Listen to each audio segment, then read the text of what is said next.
Welcome to 100 Yards of Football. If you like the video today, please come in and share it. We'll surely appreciate it here at 100 Yards of Football. I'd like to give special thanks to my producer who's going to make it happen for me today, the very talented Mr. Jeremiah Long. So if you like the video today, please come in and share it. I'm your host, Vincent Turner, and today's video is our college football legend, Wilbur Jackson, running back out of the University of Alabama. When you think about football and you think about football in the 60s and the 70s, there's a lot of things to be grateful and loved about. And one thing, the University of Alabama, we don't even have to say it, is the premier program in college football. There's no doubt about it. Just with Nick Saban retiring, and then in the 60s and 70s, you had, as some people say, the greatest coach ever in Bear Bryant. But this gentleman right here, Wilbur Jackson, kind of changed the whole landscape of how we looked at college football, because you want to know why? Mr. Jackson, along with John Mitchell, became the first two African Americans to sign football scholarships at the University of Alabama. In the 60s, when you look at it at the time that Mr. Jackson, coming from the small town in Ozark, Alabama, it was a situation where there was no African-American players hardly on any SEC rosters. See, when you look at college football, and I'm going to go back to the 60s again, is that you might have heard about the Big Ten. You might have heard about USC. And me growing up in Memphis, Tennessee, I was following the SWAC conference, Jackson State, Tennessee State, Alabama A&M. But the national power at that time was the University of Alabama, because in the 60s, they won 3 national championships. Remember that? You could go with the 64 team that had Joe Namath, Wayne Freeman. You could go with the 65 team that had Paul Crane, Bobby John, Steve Bowman, the late great Steve Sloan. Then you could go with the 66 team, and some people are considering the greatest football team that's never won a national championship, but went undefeated that year with the Snake, Mr. Ken Stabler, Dennis Holman, the young man from Mississippi, Mr. Ray Perkins, and Jerry Duncan. Well, at that time, those teams didn't have an African-American football player. But things changed, and they want to say it changed on that hot night when USC came down from Los Angeles and played Alabama in 1970 and defeated Alabama 42-21. We all know about the game, the great Sam Bam Cunningham, 121 yards that evening on 21 carries, 3 touchdowns. But it changed. The face of college football changed as far as African-American football players playing the SEC on December 13th, 1969. When the great Wilbur Jackson committed to the University of Alabama. And when you look at this young man that stood 6 feet, 215, he changed the whole course of football players coming into the SEC from an African-American standpoint at the running back position. But the real story about it is that what I found out fascinating about Wilbur Jackson's story was he only had 1 scholarship. Can you believe that? 1 scholarship. The Alabama States didn't recruit him. Alabama A&M didn't recruit him. Alcorn State didn't recruit him. Certainly no SEC schools recruited him. But Bear Bryant offered him a scholarship. And let me explain something to you. Read between the lines. It wasn't like Wilbur Jackson was going to come there and started at Alabama. He came there because they needed to fill a quota, in my opinion. Think about it. The gentleman had only 1 scholarship. And the University of Alabama wanted to change the times. And Bryant, after what was going on, especially up there where USC dominated with the great legendary O.J. Simpson winning national championships, he knew he had to have no special, I want to say, running back, but he knew he had to have 1 football player, long as he fit the color of the scope of college football. Because in 1969, when Wilbur Jackson signed with the University of Alabama, The stars of college football were Steve Owens at the University of Oklahoma, John Ward at Oklahoma State, Jim Otis at Ohio State, Jim Steele wagon at Ohio State, Mike Phelps, the quarterback at Purdue, Mike Reed, the defensive tackle at Penn State. But back then, Jack Tatum was on that list from Ohio State. But all those players I just named, they were white. So basically, when you look at this whole landscape of college football, Alabama said again, all they had to do was fill that quota. And it wasn't like it was Wilbur Jackson's special gifts, but they had to have that player to come in so they could attract all the other African-American players.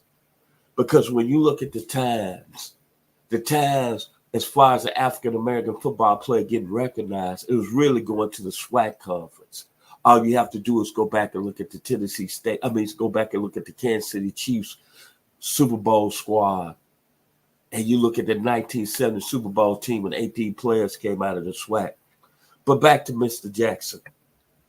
He signed with the University of Alabama, and he went on to have an outstanding career. And there's certain points that I remember about his career at Alabama that, number one, there was a time when Alabama went to the wishbone, but it was in 1971, his first year, when he had to sit behind Johnny Musso, Alex Beck in the backfield, and Joe LeBlue, who was a running back out of Memphis, Tennessee, my hometown. But I really didn't notice about Mr. Wilbur Jackson until November 13, 1971, when he had a 60-yard touchdown. And then that's when I say, how in the world this man only has one scholarship, but it seemed like he could be a special player? And what happened from there, Alabama in his 3 years were very competitive. Topping it off his senior year in 1973 when they went 11-0, and they ended up winning the national championship, even though they lost the Sugar Bowl game against Notre Dame. And I remember he was like Bo Jackson before Bo Jackson. Go back to the Tennessee game that year. Alabama was ranked number 2 in the country. Tennessee was ranked number 4. It was Saturday, ABC. That Tennessee team had Cundridge Holloway, and it was an outstanding football game. It ended up Alabama winning 42-21, but Alabama came out, scored the first 21 points in that game. Tennessee battled back and tied the game in the third quarter, 21-21.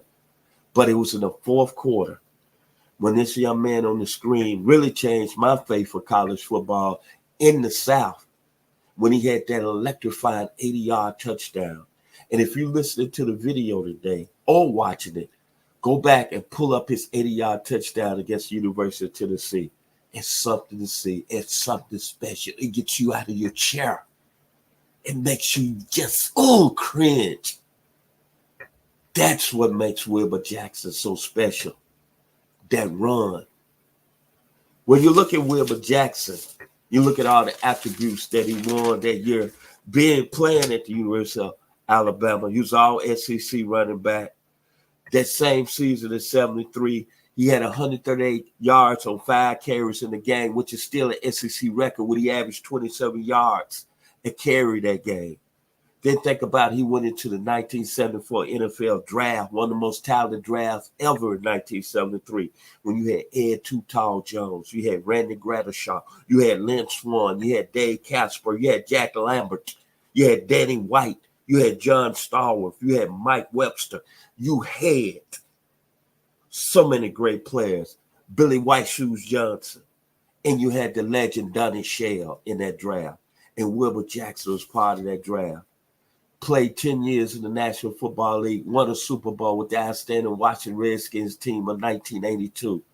Charlie Brown, Art Monk, Dexter Manley, Joe Theismann. A very, very special football team. His career went just so well in the National Football League and then on the college level.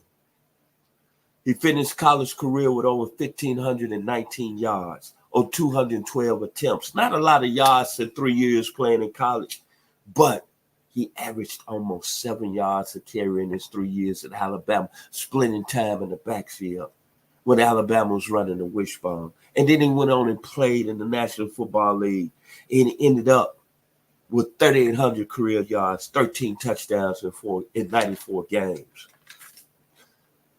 But when you think about Wilbur Jackson and all the attributes that he done and him signing with Alabama on December 13, 1969, the one thing I think about is this right here. This past weekend, we had the NFL draft, right? And we had 3 running backs that came out of the SEC that went. Jalen Wright out of the University of Tennessee went in the 4th round. Ray Davis went in the 4th round out of the University of Kentucky. And Jace McCullough, Roll Tide, University of Alabama, went in the 6th round, selected by the Atlanta Falcons. Then you think about when Wilbur Jackson finished his career, you think about all the great running backs that followed him in the SEC. And you think about Stanley Morgan at Tennessee. You think about the great legendary Herschel Walker at Georgia. You think about the great legendary running back Sean Alexander at Alabama. You think about Johnny Jones at the University of Tennessee. You think about Dalton Hill at LSU. You think about James Brooks at Auburn. You think about Bo Jackson at Auburn. You think about Randy Baldwin at Ole Miss. You think about Emmitt Smith at Florida. You think about Tim Worley at Georgia. You think about Kevin Falk at LSU. They followed Wilbur Jackson. But what he did, he created so many opportunities. And he changed the lives of so many people. When he signed with the University of Alabama on that day of December 13, 1969. And he changed the mindset of people across the country, especially in the South, in the states of Alabama, Tennessee, Louisiana, Mississippi, and Texas about the African-American athlete playing in the SEC and playing football at a high level. Excuse me. And then when you want to think about it, who has the best football played throughout the last 30 years in college football? It's the SEC, man. And Wilbur Jackson started that trend, not only at the running back position, but players coming into this league and playing at a high level. And he signed, I'm going to keep going back to December 13th, 1969. But think about what was happening in the state of Alabama during the 60s at that time. There was some very serious race relationships going on. The street bombing, 16th Street Church that killed 4 little black girls. And then Governor George Wallace standing on the steps at the University of Alabama trying to block 2 black students from going to the university. And this young man, along with John Mitchell, became the first 2 African-American core players to sign with the university and play football. See, that's a bigger picture when you look at that. That was a trendsetter. It took tremendous courage to really play football and sign during that time. And for that gentleman to only have 1 scholarship, he had nowhere else to go. Mr. Wilbur Jackson had to go to school because he said one thing that he had in his mind is that he had to get his degree. And most of all, he had to take care of his family. And he wanted to be the first in his family to go to college. But he did it at the University of Alabama, not on the field, but also in the classroom. But also he created one more time so many opportunities for other people to follow him. Not the running back position, I just said all those great players, but players, period. And we don't really never hear about Wilbur Jackson, but him just being the first African-American player signed a scholarship at Alabama. We don't even talk to him like that. Then it took 50 years for the University of Alabama to honor him with a plaque. And think about all the success Alabama's had in the last few years from a football standpoint. Nobody ever talks about Wilbur Jackson in the sense of what he's done. I consider him like Muhammad Ali that changed the professional boxing scene in the 1960s. He was the Muhammad Ali of college football. Then you think about the runs skill set he had as a running back in the pros. And he set the tone for all those great running backs coming behind him. His run instincts were off the kisser, A+. His vision as a running back, A+. Him being an inside runner, A+. A power runner, A+. The balance as a running back, A+. Outside running back, A+. Go back and watch that Tennessee game. As you see right there, that's him getting ready to turn the corner and take it 80 yards to the house. Then a burst and acceleration as a running back, A+. And yards after contact, A+. And he was very elusive in his 3 years at the University of Alabama, A+. All the A+ he gets as a skill set running back that started at the University of Alabama. But what I'm going to take away from this video today with Mr. Wilbur Jackson, as I mentioned, the 74 draft, he was a first-round pick of the 49ers, and I mentioned all the great players he went in the draft with. Then I mentioned all the great players that played in the 60s on the 3 national championship teams before Mr. Jackson got there. I think about the great coach and Bear Bryant. But the one thing I'm going to take away from Wilbur Jackson today, his nickname is the Quiet Pioneer. And when you look at the definition of pioneer, it's something that I think is a person who's among the first people to explore or settle in a new country or a new area. But I want to say, it's something come with that territory. When you settle in a new country or a new area, like Mr. Jackson did when he went to the University of Alabama and stepped on that campus as a true freshman in 1970, that was a new era for him. That was a new country for him because he was only one or two people that was on that football team. And that's something special. And I didn't know how special Wilbur Jackson was till I did my research on him this weekend. He changed a lot of people's lives, man. And he changed a lot of people about playing football in the best conference right now in college football. It's no doubt about it. So when you think about all the great football players that's played in the SEC over the years, from Emmitt Smith, who I just mentioned, even go look at the 2024 NFL draft from Teron Arnold, who got drafted in the first round, to Dallas Turner, who got drafted in the first round, to J.C. Latham, who got drafted in the first round. Think about all those players right there. To Malik Neighbors, who got drafted in the first round. To Brian Thomas, who got drafted in the first round. To Jaden Daniels, who got drafted in the first round. Think about all those players played in the SEC. But this gentleman was the first player to play at a power school with the name of the University of Alabama, the first African-American or black athlete to attend the University of Alabama. And he set the tone and opened the doors for them young men who got drafted this past weekend to all those great players that came through and played football in the SEC. My final words about Mr. Wilbur Jackson today is that remember this. Wilbur Jackson made a lot of sacrifices. He did, man. He made a lot of sacrifices to play football in the SEC and at the University of Alabama.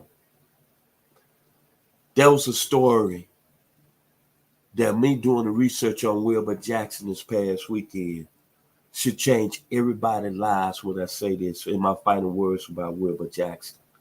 When he was a sophomore, they don't really mention it, and a lot of people don't speak of it, but he had somewhat a very hard time.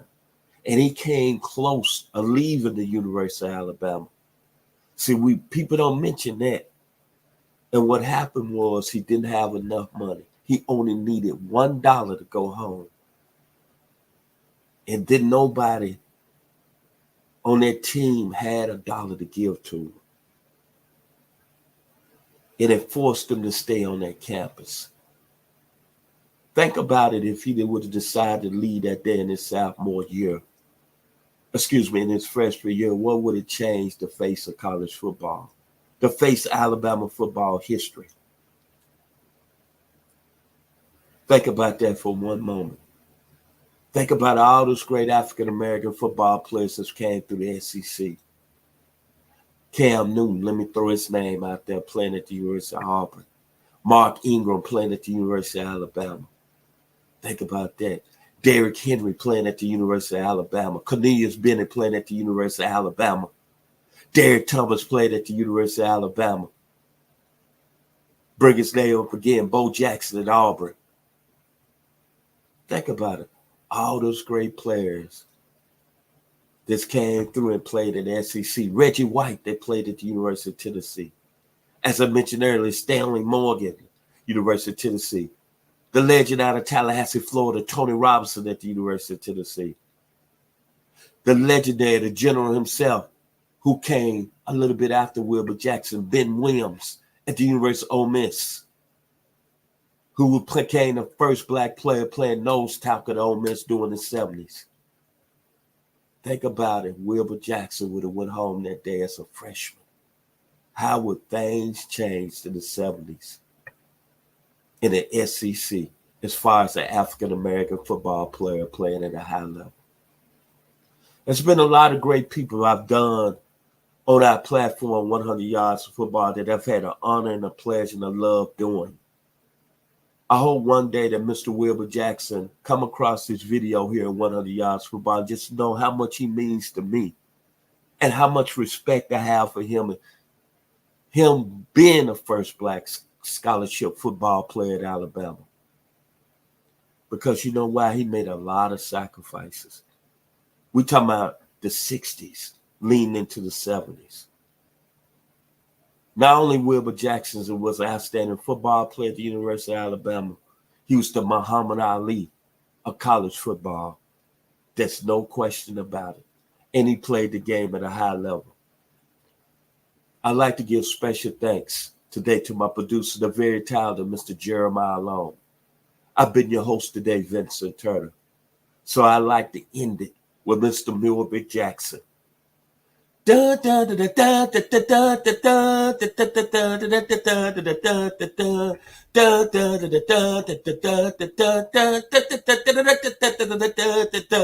Wilbur Jackson, Ozark, Alabama. I love you, man. God bless. Y'all enjoy the video today here on 100 Yards of Football.